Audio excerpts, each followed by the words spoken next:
Pemirsa, fenomena judi online terus menjadi sorotan, bahkan semakin meresahkan. Kalangan artis pun terjebak untuk mempromosikannya. Untuk membahas terkait fenomena ini sudah bergabung di iNews Prime pakar hukum pidana Flora Dianti dan pengamat sosial Devi Rahmawati. Selamat malam Ibu-ibu. Selamat malam, Mbak.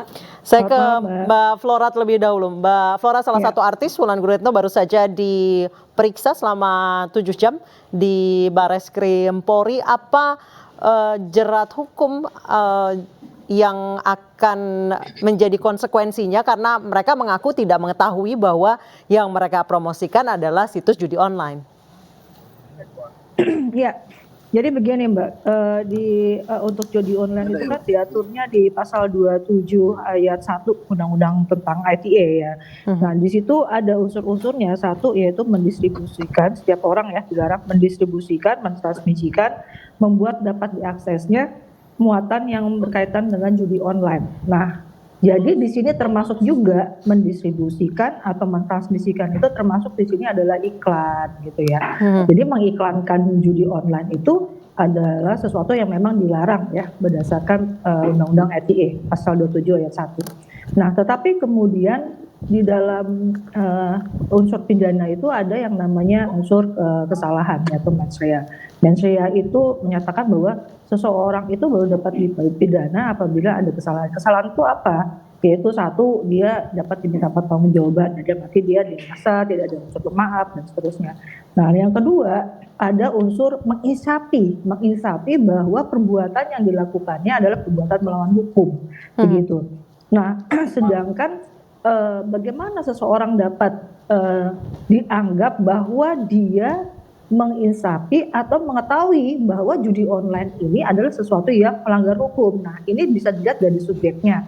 Orangnya udah dewasa, kemudian latar belakang pendidikannya seperti apa. Lalu kemudian objeknya itu judi online sudah pernah ada gitu ya, diberitakan bahwa judi online ini termasuk perbuatan yang dilarang ya. Bagaimana tadi saya sebut dalam pasal 27 gitu. Nah, jadi dalam hal ini ya jerat hukumnya ya menurut saya bisa kena gitu. Tapi memang segala sesuatu memang harus dibuktikan ya. Tapi kalau untuk unsur actus reus atau perbuatannya apakah dapat dipidana, dijerat pidana? Iya gitu. Tinggal sekarang membuktikan bahwa seseorang ini menginsafi nggak atau mengetahui nggak sih ini perbuatan melawan hukum. Nah, menurut saya judi online itu adalah sesuatu yang tidak perlu diberitahukan secara khusus ya bahwa ini adalah perbuatan yang terlarang, begitu sih. Baik, kalau misalnya pengakuannya adalah tidak mengetahui karena memang berkedoknya adalah situs game online.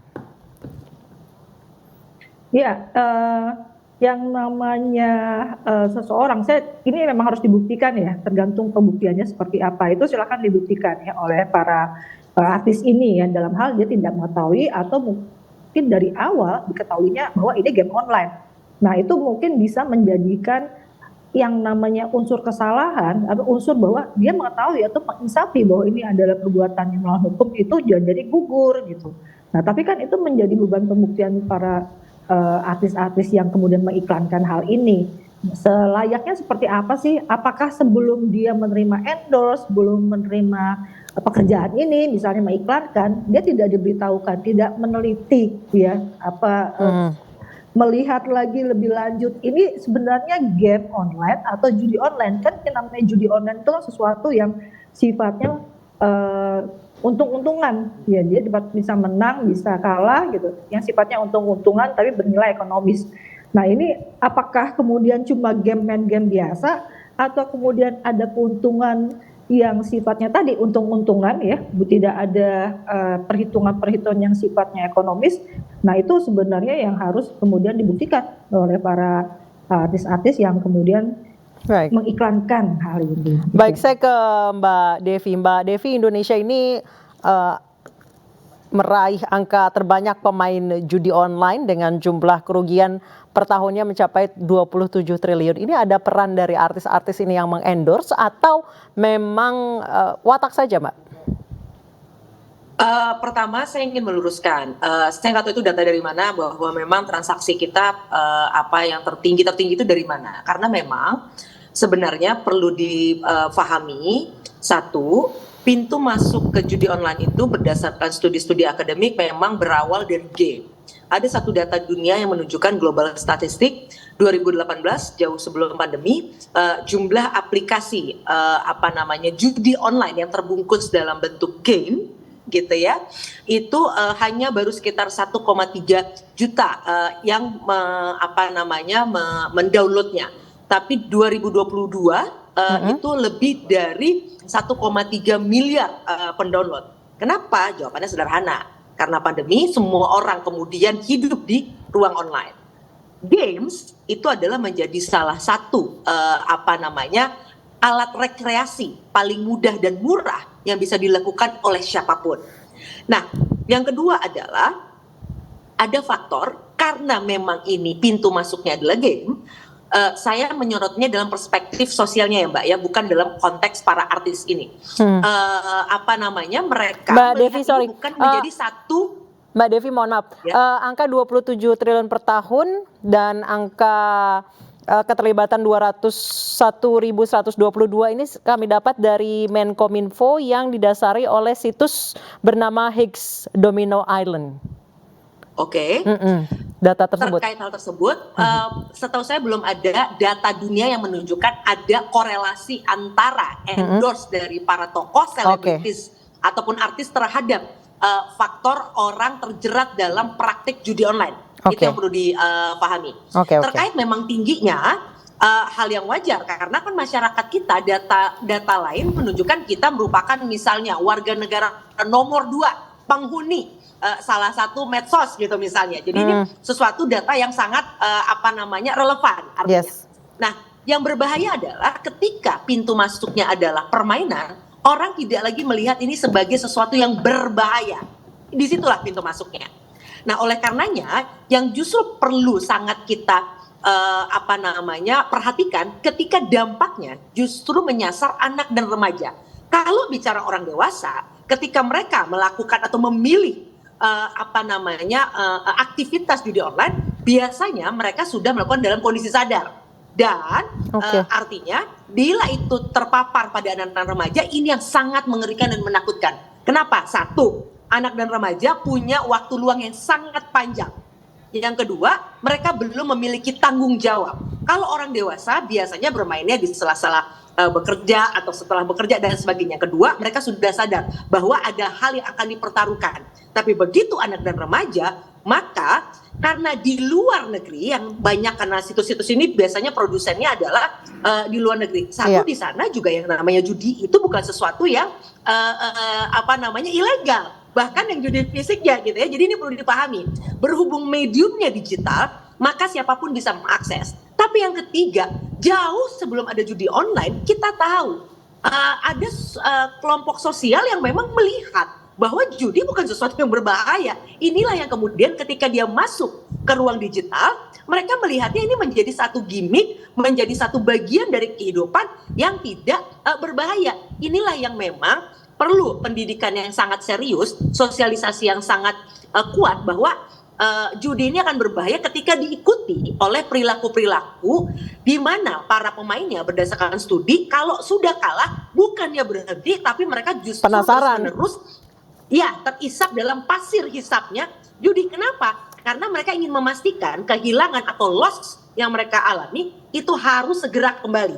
Ketika mereka mengembalikannya dengan jalan-jalan kriminal ataupun kemudian sekarang terjerat pinjol, apalagi yang ilegal, disinilah malapetaka itu kemudian terjadi. Baik, Mbak Flora, untuk konsekuensi hukum artis-artis yang mengendorse judi online, mungkin mereka mengatakan tidak tahu kalau ini adalah judi online. Mereka mengatakan taunya ini hanya game online. Apakah ada konsekuensi hukum tertentu, misalnya mengembalikan fee atau bayaran yang diberikan oleh judi online kepada mereka? Karena memang 10-100 juta yang dibayarkan kepada artis-artis ini.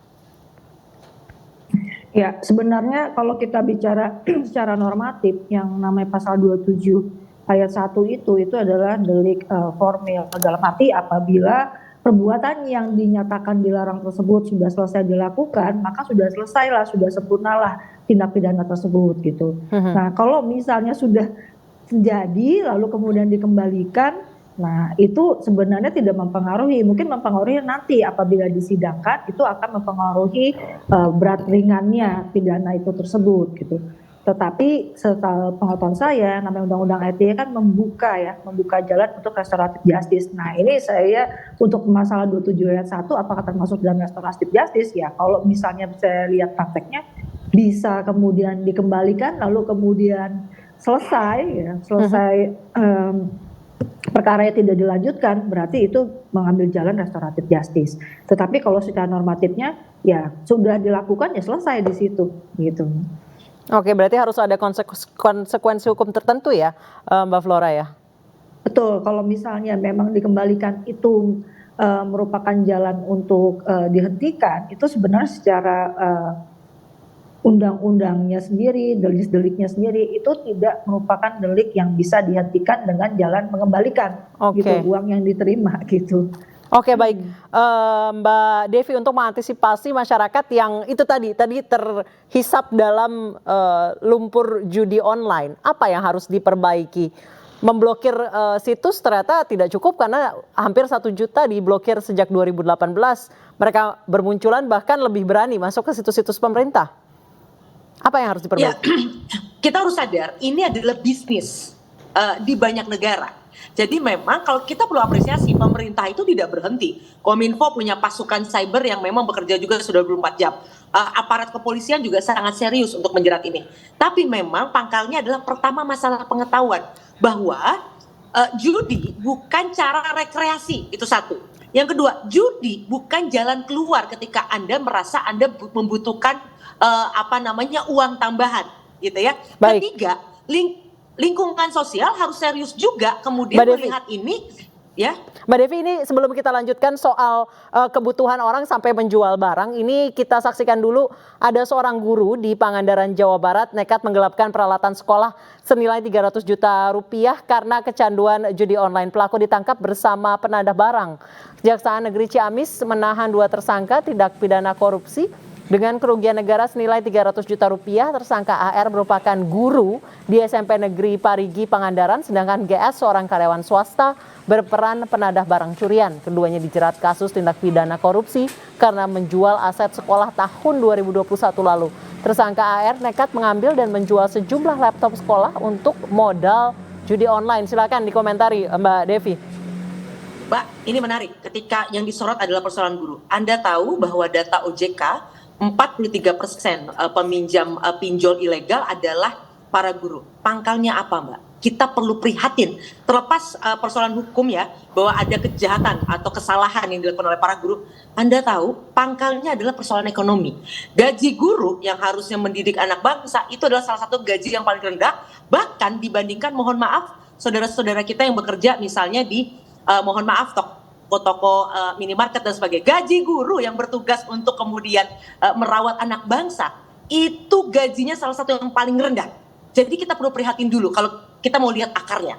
Kalau kemudian ada saudara-saudara kita guru, pengajar yang kemudian terjebak pada pinjol ilegal, lalu kemudian juga judi online, kesalahannya tentu saja itu akan berurusan dengan hukum. Tapi kita harus lihat dulu akarnya apa. Nah, artinya ini ada persoalan yang besar yang juga harus sama-sama kita selesaikan terkait masalah ekonomi, karena artinya gini, tidak semua kemudian terjebak pada judi online atau bahkan pinjol ilegal karena persoalan gaya hidup gitu ya, karena persoalan iseng. Kalau misalnya main game lalu ternyata itu ada judinya lalu kemudian dia nggak bisa bayar, tidak semuanya itu, tapi ada juga yang melihat ini sebagai jalan keluar bagi mereka untuk bisa mendapatkan tambahan, karena misalnya ada faktor FOMO, dia mendengar FOMO itu artinya ikut-ikutan.